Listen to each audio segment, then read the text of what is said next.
making her the first athlete since Michael Jordan to get their own signature basketball from Wilson. She also becomes the first WNBA player to get her own signature basketball.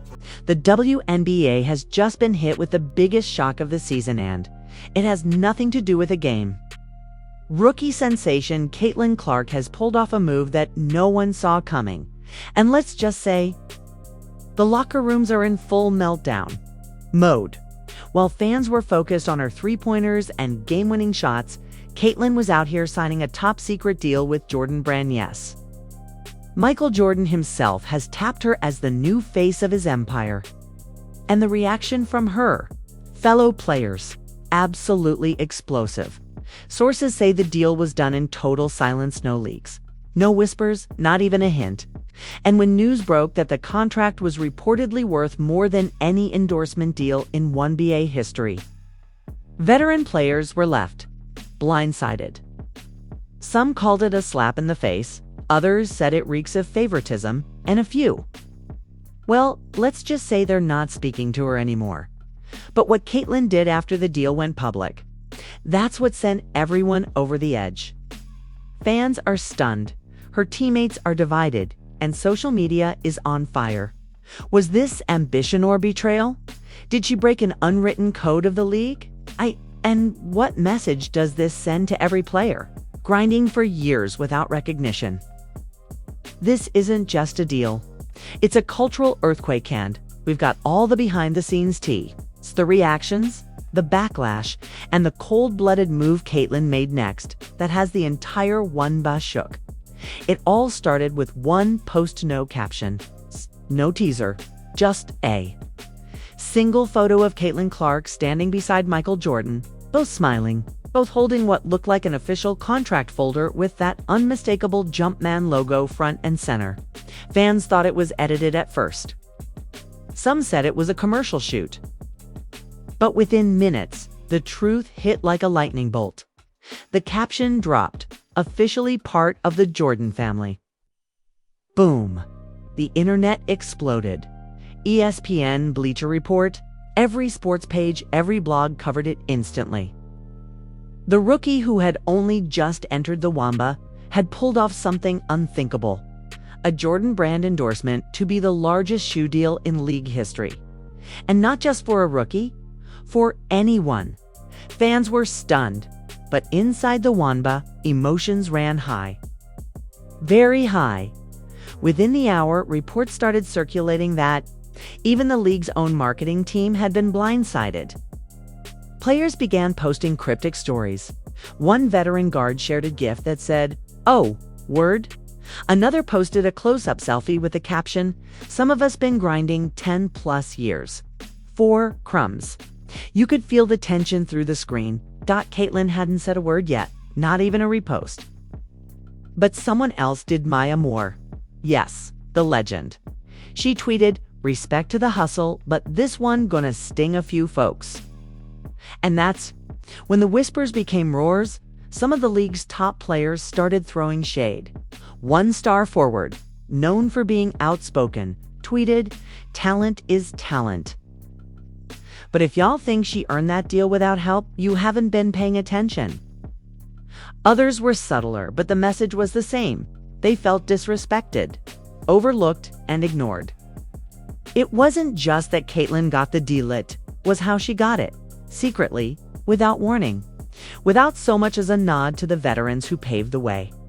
Backstage sources say team group chats were on fire. One source revealed some of the vets feel betrayed. Like the league is pushing a narrative that she's the savior of the WNBA, and that don't sit right with people who've been doing the work for years. Then came the real twist.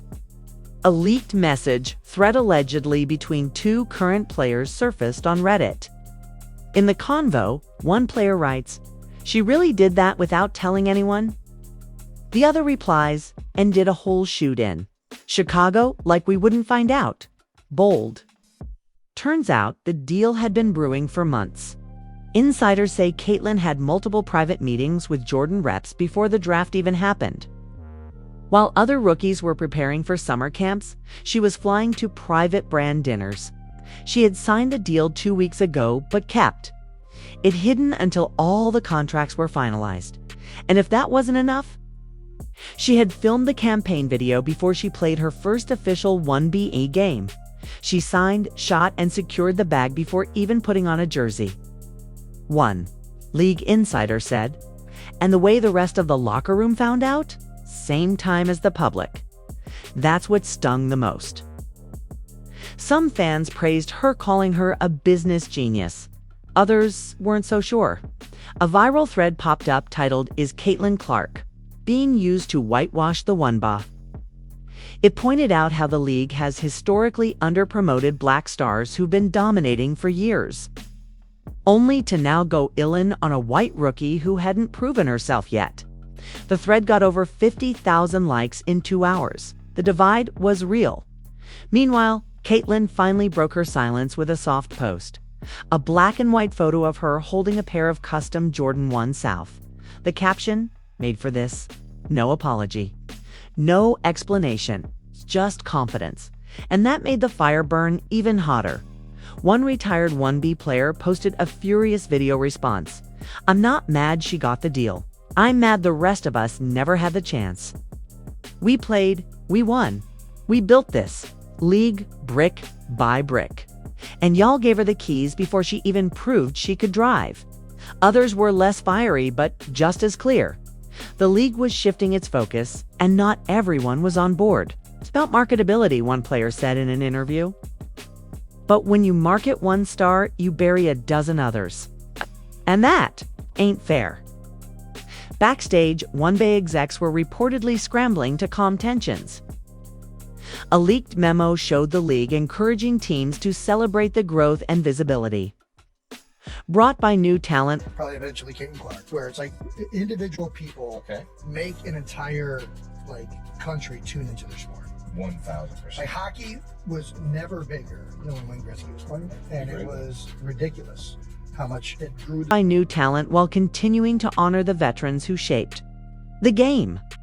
Translation: please don't riot, but it was too late. Some players unfollowed Caitlin. One teammate even deleted a photo with her from earlier in the season. Things were tense. And then Caitlin did something that made everything worse. She posted a video, not on her page, but on Jordan Brand's official channel.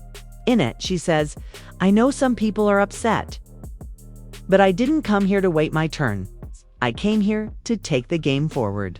Fans were divided again. Some cheered her boldness. Others called it tone-deaf. And just when it seemed like things might settle, another player leaked a shocking voicemail. A private message left by a WNBA veteran venting to a friend.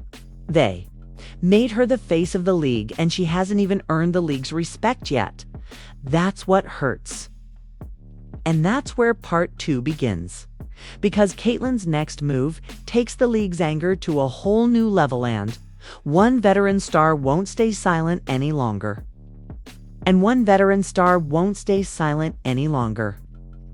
Part 2 picks up right where the drama left off. And this time, the backlash doesn't come in whispers or cryptic captions. It comes loud, direct, and fully recorded. The league's longest tenured player, known for being both a leader on the court and a quiet storm off it, finally snapped. Video dropped late in the night. No filter, no brand tag, just realness. It was her in her kitchen, hoodie on, face serious. "You know what's wild?" she said. "I've been in this league 13 seasons. I've won, I've led, I've sacrificed. And not once has Jordan Brand even had a conversation with me, not once." The video was only 90 seconds long, but the message was unforgettable. We paved the road she's walking on, and she ran up and acted like she built it. Nah, that's not how this works. She looked straight into the camera and added, "You don't get to be the face of a league, you just got to." Not without respect. The internet exploded again. Thousands of reposts, duets on TikTok, think pieces from sports analysts. Fans who were once silent about the favoritism now found their voices. Echoing what many players had hinted at all along, the league had chosen its star before she'd earned it. And what did Caitlyn do in response? She doubled down. Less than 12 hours later, she posted a new clip, high production, slow motion highlights. The title card read, "The game just changed. They said I should wait. I said, why? They said I should prove myself. I said, I already did. This is the moment. I'm just getting started." That's when things went nuclear. One of her teammates reportedly stormed out of a team meeting, yelling, "It's always about her. The rest of us are just background." Someone from inside the facility leaked a voice note from that day, players arguing. Coaches trying to mediate, and one line that stood out. "She's not just a teammate anymore, she's a brand." And that's what had everyone nervous, because when you play with a brand, everything changes. People get cautious. Team chemistry suffers. Fans pick favorites. And behind the scenes, resentment builds. Insiders claim the team had split into factions, those who supported Caitlyn's rise, and those who felt like they were now in her shadow. The tipping point came during a Game 1 that was nationally televised. Caitlyn scored 26 points, and while fans cheered, cameras caught one of her own teammates rolling her eyes on the bench. After the buzzer, Caitlyn celebrated, but no one ran to her. No hugs, no high fives. It was quiet. Twitter went wild. "She's iced out by her own squad," one fan posted. "This isn't a team, it's a silent war." Then came the leaked DMs. A sports blogger got hold of a private group chat between several WNBA players. No names were shown, but based on the typing style, fans quickly identified the voices. In the chat, one player wrote, "I'm not mad at her money, I'm mad at the silence. She knows we're hurting. She knows we're being ignored. And she won't say a damn thing." Another replied, "Of course she won't. She got what she needed. Now she don't need us." The screenshots went viral. And instead of denying it, one of the players simply tweeted, "If the shoe fits," followed by a Jumpman emoji. Then came the most unexpected twist, yet Michael Jordan himself spoke up. During a brief press Q&A at a charity event, a reporter asked about the backlash surrounding Caitlyn's deal. Jordan smiled slightly and said, "I picked her because she reminds me of me. People didn't like me at first either." That single line reignited the fire. Some fans praised the comparison.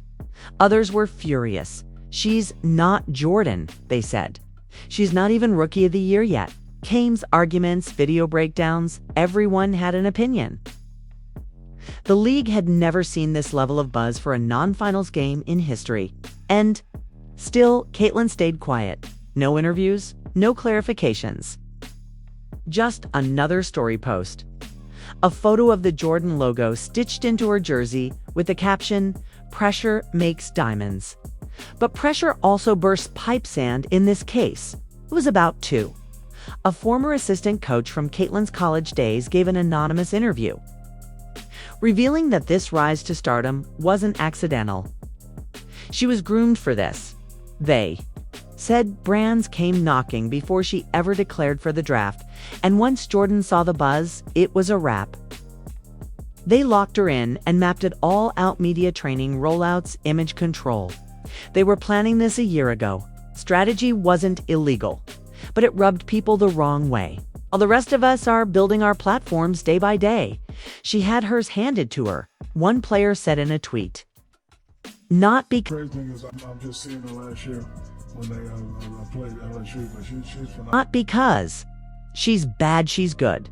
But good ain't rare in this league. We all put in work, and just when the drama felt like it had peaked, a private conversation leaked from someone inside Jordan Brand.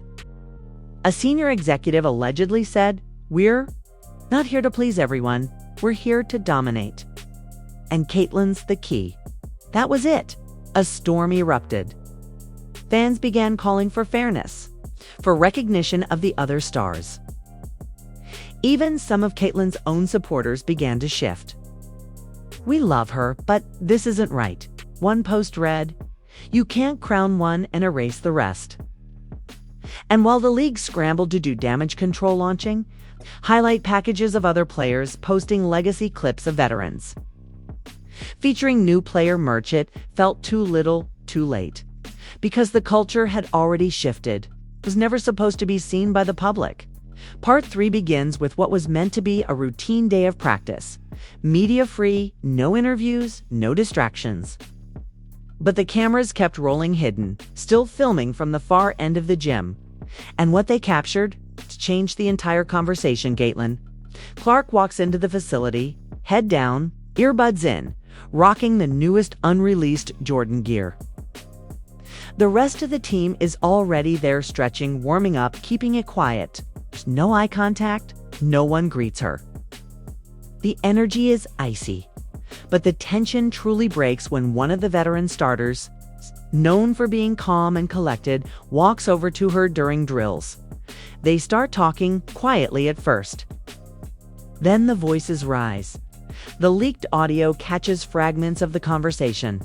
"You think you're better than all of us? I never said that. You didn't have to. The shoes, the silence, the 'I'm made for this,' you said enough."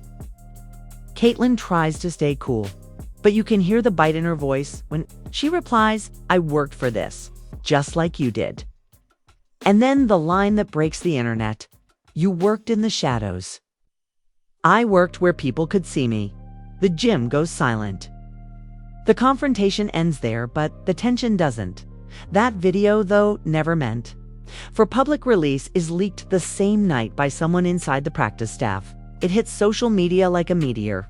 Fans dissect every word, every facial expression. Some call Caitlin cocky. Others say she's just speaking truth. But everyone agrees this wasn't staged. This was real, and with that confrontation now public. WNBA insiders say the league has entered emergency mode. Within 24 hours, League Commissioner Kathy Engelbert releases a carefully worded statement.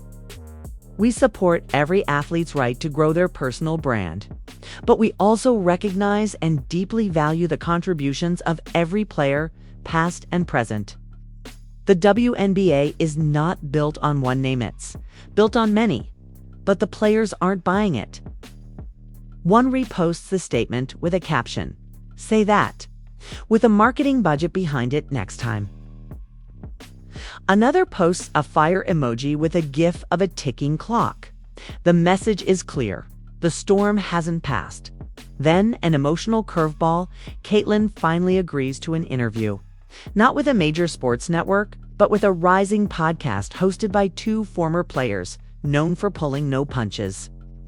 And the episode. Instantly viral. "I'm not here to play the victim," she says early on. "I know some people feel hurt. And maybe I didn't handle it right. Maybe I should have said more when the deal dropped. But I was scared. It was the biggest moment of my life. And I didn't want to lose it by saying the wrong thing." One host pushes her. "Do you think? You've earned it." Caitlin pauses. Then says, "I earned the opportunity. But I haven't earned the league's heart yet. And that's on me." That moment hits fans hard. Even her critics start softening. Tweets shift from rage to reflection. "Maybe she just got caught in the machine," one post reads. "Maybe. She's not the villain. Maybe the system is." Amara tweeted a single word: growth. But just when things seem to cool down, another twist drops. A former Jordan brand rep leaks internal documents that reveal the original campaign plan. And guess what? The campaign was never supposed to be solo. The documents show the brand initially wanted to feature Caitlin alongside two other WNBA stars, giving a then versus now versus future theme. But somewhere in the marketing chain, that idea was scrapped. One name stayed, two were cut, and now those two players who had signed NDA-style CRE agreements are furious. One of them tweets, "We were supposed to do it together. They used our names to sell her image. That's betrayal." Another posts a cryptic photo of a torn-up contract. The fans, once again, divided. Some blame Caitlin, and in the middle of it all, Caitlin posts something unexpected, a black screen with the words, "To the ones who feel forgotten, I see you, I hear you, and I'm listening now." Some call it damage control, others call it maturity. But either way, it lands. The next day, she's seen walking into the team facility without the Jordan gear. Just a plain league tee, hair tied back, no cameras. She hugs a teammate, a real hug, one that seems to say, I get it now. And while the firestorm doesn't vanish, it fades. It's just a little. The Jordan brand announces a follow-up campaign. This time featuring multiple players from across the league. Caitlin is still front and center, but now she's not alone. The slogan reads, Built Together. Some players still don't trust it. Others welcome the shift. The fans, too, are exhausted but moved. What started as a secret deal turned into a cultural reset. So, after all the chaos, the secrets, and the raw emotions that spilled from locker rooms to timelines, one thing is crystal clear. This wasn't just about a shoe deal. This was about identity, legacy, and what happens when one player's rise feels like another's erasure. Caitlin Clark's Jordan brand move shook the WNBA to its core, not because she didn't deserve success, but because of how it happened. In silence, in shadows, without space for the women who paved the way before her. Veterans felt betrayed. Teammates felt blindsided. Fans were divided. And in the end, it wasn't just about branding, it was about belonging. Caitlin may have signed the deal, but what she really needed was the league's respect.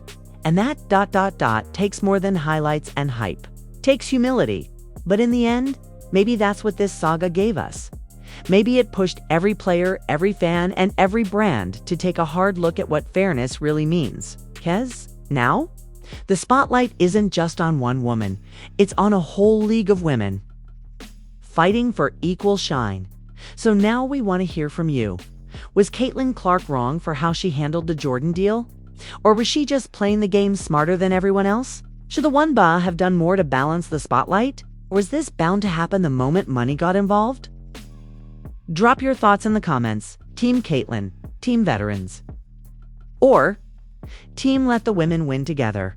Don't forget to like this video if you were holding your breath through the drama.